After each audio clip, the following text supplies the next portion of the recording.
It's beer o'clock on Real Ale Craft Beer. Today we've got a beer from Clown Shoes, and it's a can of their Galactica.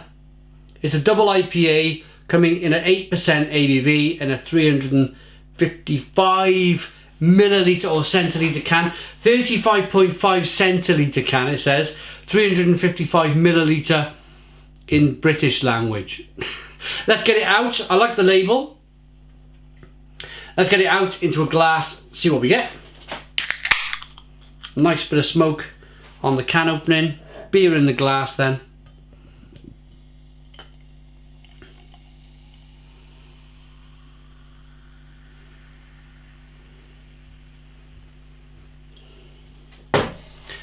We got a 2-finger whitehead, nice levels of carbonation. Slightly hazy beer, which is good. I like that. More flavour. It looks good. It looks like a classic American double IPA. Should we get the aroma?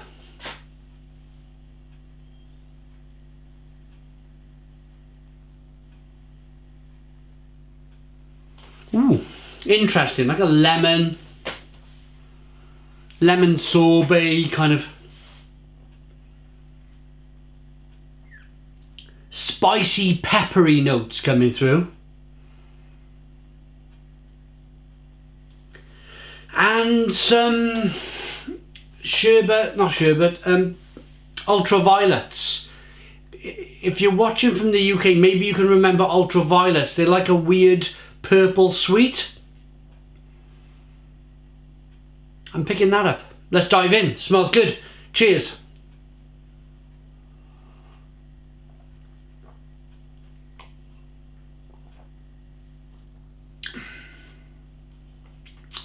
Oh yeah. Oh, I like that. I like that. I really like the balance between sweet and bitter. Stone the Crows. Stone the Crows. What a lovely beer. Yeah, I just had an Australian craft beer, and I think the Australian craft beers are genuinely a little bit more towards the kind of the bitter scale, less sweet. So off the back of drinking an Australian craft beer and going on to this American craft beer double IPA, and the Australian beer was an IPA, by the way, as well. Most definitely a different take on an IPA. This is an American. I mean, the Americans invented the American double IPA, didn't they? It's what they're kind of famous for. American IPAs, double IPAs, that sort of thing. So this is very much the traditional American way of brewing an American IPA. Of course it is. Quite a bit of sweetness to begin with. Then it goes over to being tart, and then the bitterness comes in on the back end with some pepperiness and some spiciness.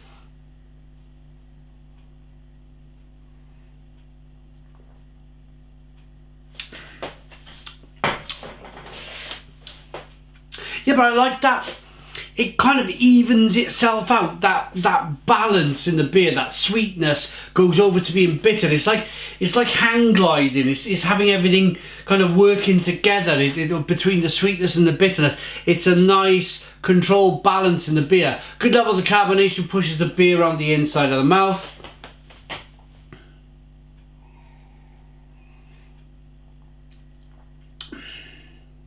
Flavours are, I'm going to be honest, the sweetness on the beer is giving a small kind of like push, a gentle shove towards like maybe a Belgian IPA. A little bit of sweetness, a little bit of candied sugar, and then flavours of grapefruit and orange peel, fleshy blood orange, punch bowl fruits, that sort of thing.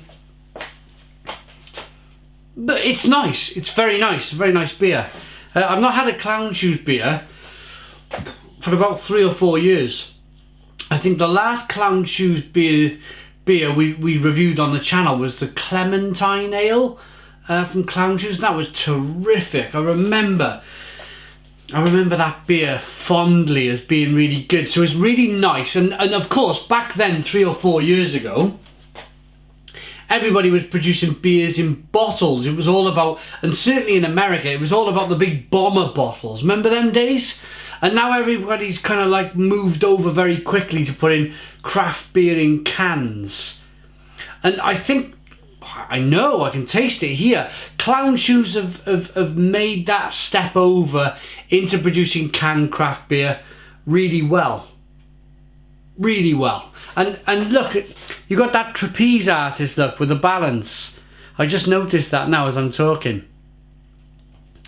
Nothing that I can really say. The Americans, they either write an awful lot on the cans about the beer, or they don't write nothing at all. And there's nothing at all really, no flavour notes or nothing like that. Just that it's water, malted rye, malted barley, yeast and hops, which is what you come to expect from an American craft beer. Okay, let's rate it. Looks good, smells good. Definitely a kind of a Belgian IPA note about it.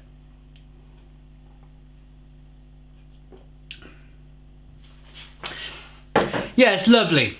Lovely beer. I like that enough to give it a Stone the Crows 9 out of 10. It's a 9 out of 10 from Real Old Craft Beer. Please put your comments in the comments box. Subscribe to our daily beer and food reviews. Give us a big fat thumbs up. Boom! Cheers.